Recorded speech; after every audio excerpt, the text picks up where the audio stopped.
Assalamualaikum warahmatullahi wabarakatuh. Wadia balad dongeng Ki Agus Jago di mana wae ayana. Alhamdulillah wa syukru ala ni'amillah. Kalayan diwuwuh ku Qobul anu maha agung, dibarengan ku pangijabah anu maha kawasa, diiring ku kadedeh kanyaah Gusti anu maha suci. Urang ayeuna dugi kadanget ayeuna masih keneh tiasa ditepang dangukeun deui dina acara anu matuh kamemet urang sadayana. Nyatana dina pagelaran dongeng Sunda jejer carita siluman leuweung peteng. Ayeuna bagian anuka opat nanya pamiarsa. Ieu dongeng mangrupikeun buah karyana Kang Asep Gun di Palihan Bandung Majalaya. Kangge Kang Asep Gun ngahaturkeun rewu nuhun laksaketik kabingahan, rehna parantos ngintunkeun naskah sakaligus ngawidian mamang kangge medar ieu dongeng dina channel dongeng Ki Agus Jago ieu. Atuh sumangga kanu teu acan subscribe kantun subscribe heula, ngarah langkung pogot sareng langkung sumanget deui ka si mamangna dina enggoning medar ieu dongengna. Nging hilap di like di komennya nu saseueur-seueurna. Lainna naon, mamang masok bingah gitunya upami maosan komentar-komentar ti para wargi sadayana teh. Kalintang bingahna deui upami mah link video mamang ieu dipangeserkeun atanapi dipangbagikeun. Atuh ngarah teu nyangkolong tingkana waktos sumangga ayeuna mah urang lajengkeun deui dongeng siluman leuweung peteng bagian anuka opatna. Kumaha salajengna sor cikopina betot simbutna pagan heula tali kolorna bisi morosot merezel morozol uzel-uzelan di tengah jalan. Tumpak dung dung tes.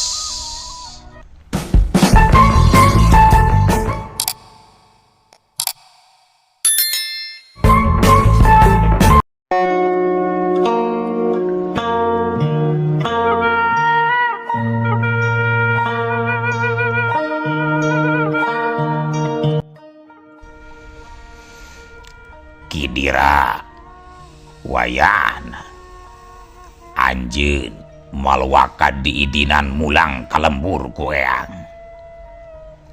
Keun wae cing sabar jeung tu kudu hariwang ngeunaan anak jeung pamajikan anjeun mah dira. Sabab nurutkeun panempo eang, maranehna kiwari hirupna teu susah-susah teuing. Sabab geuningan balad-baladna kirangga seta nu salila ieu sok nyangsarakeun jeung malingan sarta ngadurukan imah-imah urang ti lemburan teh geus bareunang katewak kun wajib. Hartina kiwari unggal lembur teh geus kayaan aman, repeh rapih gemaripa loh jinawi tiis ciliherang mata eueuh deui haranghang harengheng. Kaasup lembur anjeun akur geus aman ayeuna Madira, cek eyang kuncung ngajelaskeun sagalana ka Mang Dira. Sumuhun eyang, sim kuring mah kumaha saena we ngiringan eyang. Komo ayeuna istri sareng murang kalih sim kuring teh tos teu susah sapertos waktos di payun mah beuki tenang kana manana eyang. Teras kumaha atuh pialampaheun abdi nu salajengna ieu teh ya, cek Mang Dira hayang meunang kapastian ngeunaan kumaha keur kahareupna. Jadi kieu ieu teh Dira, saperti nu geus dicaritakeun keur waktu kamari-kamari ku eang. Anjeun teh geus dianggap bilup ka para gorombolan ku urang lembur teh. kusabab anjeun ngereles teu bebeja ka pamajikan jeung anak anjeun.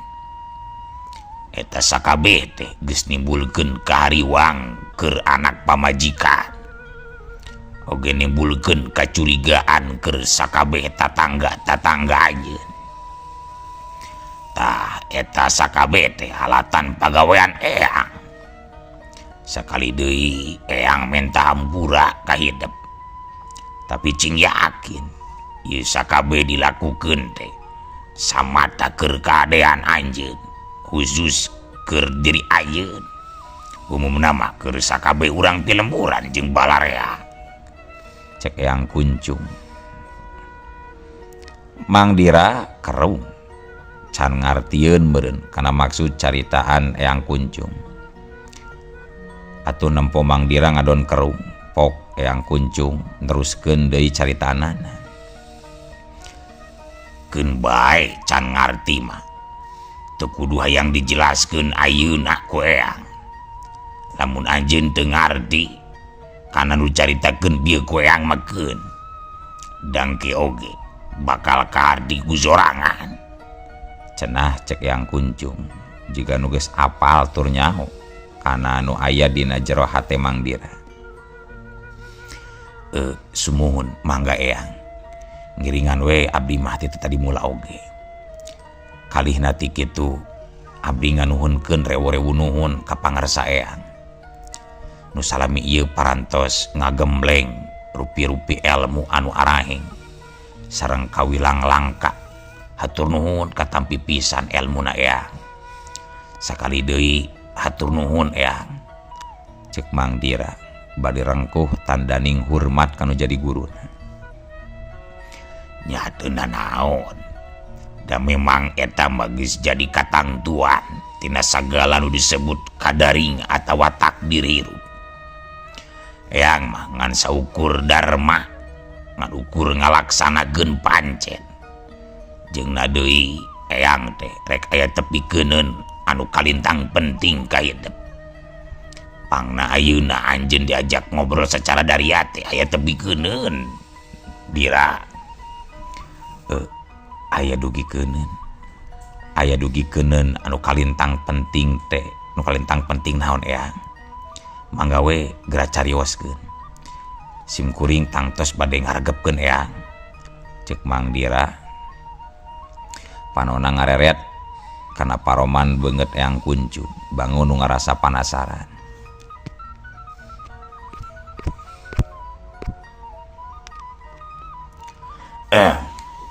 Kieu Dira, poe ieu teh eyang rek nuntaskeun hiji pasungalan jeung salah saurang jalma sakti. Anu eta jalma teh bisa disebutkeun batur sapaguron eyang baheula keur ngora, tapi bisa oge disebutkeun musuh satru kabuyutan eyang. Sabenerna manehna nu nganggap musuh kabuyutan soteh ka eyang. Dari eyang mah teu kitu, angger nganggapna teh dulur sapaguron. Malah nu ngalantarankeun manehna nganggap musuh ka eyang teh alatan satadina eyang ngarasa karunya kana laku lampah manehna. Tapi geuningan kalah malik ngewa dielingan ku eyang teh. Jadi wayahna keur sawatara waktu hidup ulah ingkah teh ieu tempat, dagoan ieu tempat sameme eyang mulang deui. Sakitu eyang teh ngamanatan hidup tungguan ieu tempat, cek Eyang Kuncung. Karek oge Mang Dira rek ngabdei nyarita, ujug-ujug les cirim Eyang Kuncung jol ngiles di hadapan Mang Dira, teuing los ka mana. Leng atuh Mang Dira jadi ngahuleng ngaragaman, sawangana ngablesat ka lemurna. Memang geus lumayan lila manehna ingkah ninggalkeun kulawargana teh, moal kurang ari samet 7 bulanan mah. Sabenerna keur ngawitian manehna panggih jeung Eyang Kuncung, Mang Dira teh ari hate leutik mah tepati purun pikeun nuturkeun Eyang Kuncung da keukeuh ngarasa melang ka anak jeung pamajikanana nu aya di lembur jeung teuing kumaha nasibna. Kawan tu waktu harita kalemburna keur meuweuh gorombolan anu ngaranjah lembur jeung sok ngadurukan imah-imah warga pilemburan.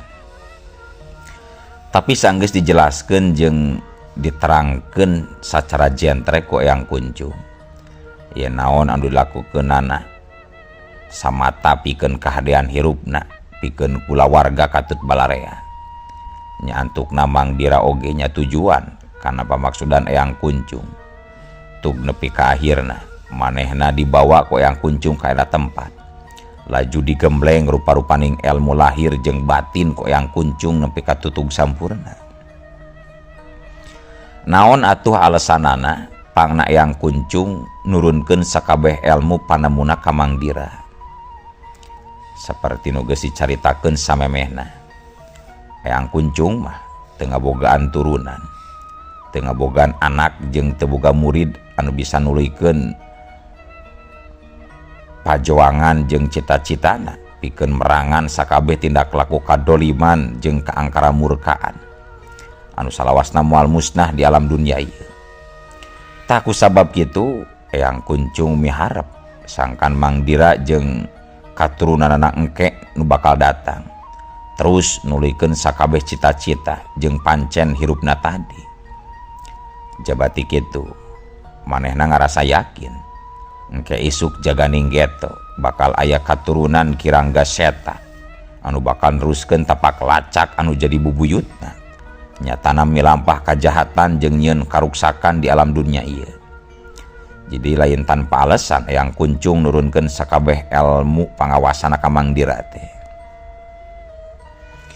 Cag kaayaan Mang Dira anu keur aya di tempatna Eyang Kuncung, nu tempatna teu katempo ku manusia biasa teh urang tinggalkeun heula. Ayeuna kocapkeun deui kaayaan Kirangga Seta. Harita langit pohara angkeubna, mega hideung di langit pagulung-gulung, eungkeuyan paselang jeung sora guludug anu pating jeleger pating jelegur. Mungguh mata keung karasana keur saha bae nu ngadenge tur nyaksian kana kaayaan alam waktu harita. Padahal harita teh nurutkeun waktu mah acan manjing lohor-lohor acan. Tapi kaayaan alam poekna meni meredong jika tengah peuting. Angin ngaguruh tur seah pating saleor. Tatangkalan loba nu pating dorok-dok larungkan. Anu antukna bereg we, hujan turun badag naker. Hujan angin silantangan tea meureunnan kasebutna teh. Sato-sato leuweung kabeh birat kalalabur neangan panyalindungan sewang-sewang. Monyet pating jerewet, surili pating jarerit jeung rea-rea deui. Dina kaayaan keur ngagebret hujan kitu katempo di hareupeun hiji guha aya hiji jirim jalema anu keur ngabadegah ngahaja jiga anu ngahujankeun maneh. Papakeanana nu sing sarua bodas teh katempo baraseuh ku cihujan. Dua dampaleungeunna ranggah ka luhur jiga jalema nu keur ngadua. Basa aya kolenyai anu nyamber bari dituturkeun ku ngabeledagna sora guludug. Pikeun eta jalema mah lain sieun, kalah ka ngahaja beungeutna ditanggahkeun ka langit. Jiga nu nangtang kana karohakaanana alam waktu harita. Bener pisan, eta jirim jalema teh taya lian ti Kirangga Seta. Teuing naon anu keur dilakukeun ku manehanana. Tapi anu jelas nama tangtuna oge Kirangga Seta kitu teh aya maksud jeung tujuanana. Anu aya hubunganana jeung salah sahiji ajian anu danget harita keur diulik atawa keur diasakeun ku manehna. Kadenge Kirangga Seta ngagerendeng najan sawer ku sora angin jeung cai hujan anu ngaguruh. Tapi atra tur jelas ngagarendangna kadenge. Si Kuncung waktu ieu rek ngadatangan aing. Dasar manusia munafik. Keur waktu di alam siluman ngajajak ku aing di teangan kalah nyumput. Teu nembungkeun wujud. Ayeuna karasa ku aing. Si Kuncung keur aya di satengahing lalampahan nuju ka dieu. Bagea ku aing ditungguan sia Kuncung. Cenah cek gerendengna Kirangga Seta ngomong kitu na teh panonna mah peureum bari diselang ku tatanggahan ka langit. Corelat jeleng jelegedeg Tekung si Lila kahareupeun Kirangga Seta nyaho-nyaho hiji cirim anu papakeana sing sarua hideung ngacegak dina sikap anu tenang tur pinuh ku wibawa. Aneh deui sakitu hujan keur ngagebret tapi awak jeung papakean eta jalma teu baseuh seutik-eutik acan, malah mataneuh anu ditincakna oge garing teu kahujanan jiga tempat anu sejena. Bari jeung teu ngareret-reret acan kanu anyar datang kadenge Kirangga Seta nyarita sorana bangun anu ngandung amarah anu ngagolak dina jeroeun dadana. Hade dipaluruh diubrak-abrik ke alam siluman kalah nyumput, diteang ke alam juri kalah miang. Ari teu diondang malah datang sorangan. Sok gerak-gerakeun maksud jeung tujuan anjeun Kuncung. Poe ieu memang geus diguratkeun keur anjeun jeung kula. Pikenungtaskeun sagala pasungalan nu salila ieu can pernah manggih buntutna deuleu Kuncung. Ceuk Kirangga Seta nyaritana teu pati kaharti naon maksud caritaan anu sabenerna kayang Kuncung teuing naon. Tetela anu anyar datang teh yang Kuncung. Yang Kuncung ngan ukur mesem ngadenge caritaan Kirangga Seta model kitu. Bari jeung teu ingkah balilahan ti tempatna. Pok yang Kuncung nyarita kalawan tenang tur pinuh ku komara. Sagala rupa oge aya waktu jeung tempatna Kirangga. Manusia sakadar boga kahayang jeung rarancang, tapi eta sakabeh teu bisa dijadikeun hiji kapastian. Sabab sagalana naon bae nu aya di ieu alam geus aya titis tulisna ti ajalina, aya guratna ti Lauhul Mahfudna. Sanajan anjeun maluruh dewek ka mana wae, ari kunu mahana acan diparengkeun kudu panggih mah jeung kula. Nyan teu wae panggih geuning Kirangga. Cek yang Kuncung. Sorot panona asa nanceb kana jajantungna Kirangga Seta. Kitu nu karasa ku Kirangga Seta waktu harita. Nandakeun Eyang Kuncung dina nyaritana dibarengan jeung ilmu pikeun nembus kana hate jeung pikiran lawan.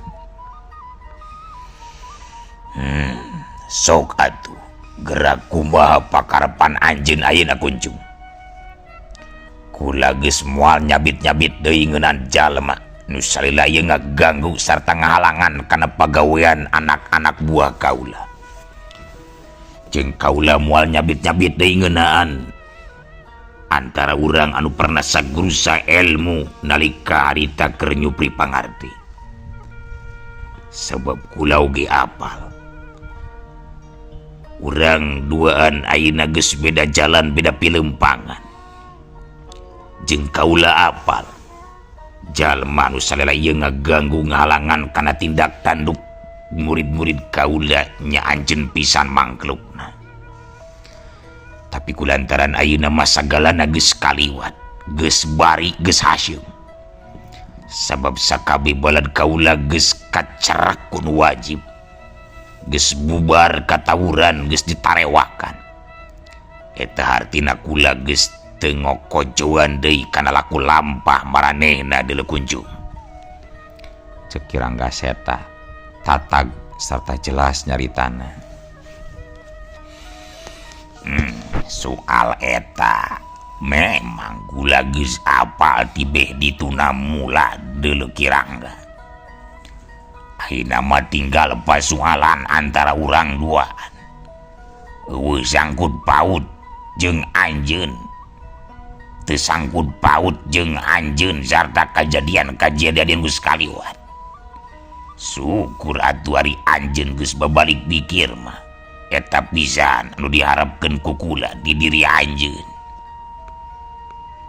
Naon maksudna babalik pikir teh Kunjung? Memangna salila ieu kula sasar? Henteu deuleu Kunjung. Rek aya kajadian naon wae nu tumiba ka anjeun atawa kula, teu matak ngabolaikeun patekadan kula pikeun ngayakeun balitungan jeung anjeun. Kun teu sajalana lampah urang jeung Andika, kamu bari anjeun geus jelas-jelas ngaganggu kana pagawean kaula. Hartina tetep poe ieu urang kudu nangtukeun saha nu leuwih kuat, saha nu leuwih sakti, na anjeun atawa kula deuleu Kunjung. Cek Kirangga Seta keukeuh kana pamadaganana. Sabenerna najan teu alatan Eyang Kuncung ngahalangan kana laku jahat anak buahna oge, Kirangga keukeuh nganggap ka Eyang Kuncung teh salaku satru kabuyutan. Alesanana lantaran tiba heula mula nepi ka ayeuna ilmu pangandiwasana can mampu nandingan kana kadijana Eyang Kuncung dasa guru maranehna duan teh. Dasar adat kakurung ku iga anjeun mah Kirangga. Satadina sugan teh bener, anjeun teh geus babalik pikir. Apanan geus idik ayeuna mah anjeun teh geus teu ngalakukeun deui kajahatan, da anak-anak buah anjeun geus jeureunkeun ku anjeun. Maksud kula teh apanan sakabe para gerombolan anu dipingpin ku anjeun kabeh geus kacerek kun wajib, anu sesana dibubarkeun ku anjeun. Terus anjeun rek kumaha? Untung anjeun sorangan salaku gegedugna para gerombolan bisa salamet. Henteu sanasib jeung anak-anak buah anjeun. Cek Eyang Kuncung jiga nu nyeceleh ka Kirangga Seta. Ieu geus lain urusan nu aya sangkut pautna jeung anak buah kula deuleu Kunjung. Jeung lain urusan anjeun soal lampah kula rek kumaha-kumaha bae oge. Rek sasar rek bener. Lain urusan Andika. Anu jelasna geratang tukeun saha nu leuwih kuat di antara urang, kula atawa anjeun Kunjung. Temal Kirangga Seta keukeuh kana patekadanan. Nyaho gue atuh ari kitu karap jeung kahayang anjeun mah sor geura mimitian rek make cara kumaha urang nangtukeunana deuleu Kirangga Seta. Cek Eyang Kuncung tetep tenang dina nyaritana. Sorot panonna nembus kana panon Kirangga Seta. Sawatara eta hujan geus mimiti raat. Ukur sora cikaracak anu ragragan tina dangdaunan anu ninggang kana kalakai anu ngayang di handap. Sorana pating keretrak pating keretrok jiga anu ngawirah mah. Di kajauhan kadenge sora bangkong jeung belentuk reang di sarada. Ngarasa atoh tayohna mah tur ngarasa bagja ku ayana cai hujan anu manjangkeun kahirupanana sakabeh makhluk nu aya di alam marcapada ieu. Katempo harita Kirangga Seta meuremkeun kadua panonna. Dua leungeunna disilangkeun hareupeun dadana. Bibirna gegerenyeman ngawatek ajiana pikeun ngamitian ngadu kasakten jeung Eyang Kuncung. Tapi ari Eyang Kuncung mah katempona bangun anu tenang-tenang we, tepati mirosea kana peta kirangga setan model kitu. Kalah gek Eyang Kuncung ngadon diuk luhureun batu. Tapi ayeuna mah diukna bari mencerong kana beungeutna kirangga seta anu keur peureum ngawatak ajianana. Sabot keur kitu belesat tina badan kirangga seta ngabelesat keluar cahaya beureum jiga seuneu. Langsung pating surubuk muruka kana awak Eyang Kuncung anu keur diuk. Hawa di sabuleun eta tempat ngadadak karasa panas nyongkap. Padahal apanan harita teh karek oge raat hujan pisan. Eyang Kuncung nempo aya serangan model kitu teu ingkah balilaham ti tempatna. Malahan jiga nu ngahajam mapag serangan anu mangrupakeun cahaya seuneu anu harita keur nyemprung rek ngahuru sakujur awakna. Tapi nalika kira-kira eta gulungan cahaya beureum rek keuna kana badan Eyang Kuncung, sakilat leungeun kenca Eyang Kuncung dibabadkeun ka hareup. Nakis eta gulungan cahaya seuneu. Kajadianana lain deui rohakana. Sapada harita kadenge aya sora anu ngapeledag lir ibarat sora gelap saleser. Barang jeung kitu eta cahaya teh jadi malik ka kirangga seta. Sat war duar berasat. Atuh lain deui ngajenghokna pikeun kirangga seta. Sabab seutik oge manehna teu nyangka lamun mah ajian anu dilancarkeunana bakal bisa dibalikeun ku musuhna. Tapi kirangga seta lain jawara kamari sore. Nepi kadanget harita can aya saurang jawara oge anu mampu mapakan kana kasakten kirangga seta.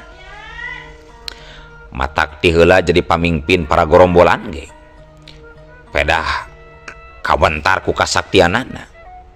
Ukur jeung Eyang Kuncung manehna sakali oge can mampu ngimbangan kasakten Eyang Kuncung. Anu tayohna mah antara Eyang Kuncung jeung manehna sorangan teh batur sapaguron keur ngarorana. Beulesat telas jelegedag duar. Barang jeung kadurukna tangkal kai tukangeun tempat kirangga seta anu kakeunaan ku seuneu cahaya ajiana sorangan. Cirim kirangga seta oge sakiceup geus ngilas ti tempatna. Tapi teu lila cirimna geus ngabedega deui hareupeun Eyang Kuncung.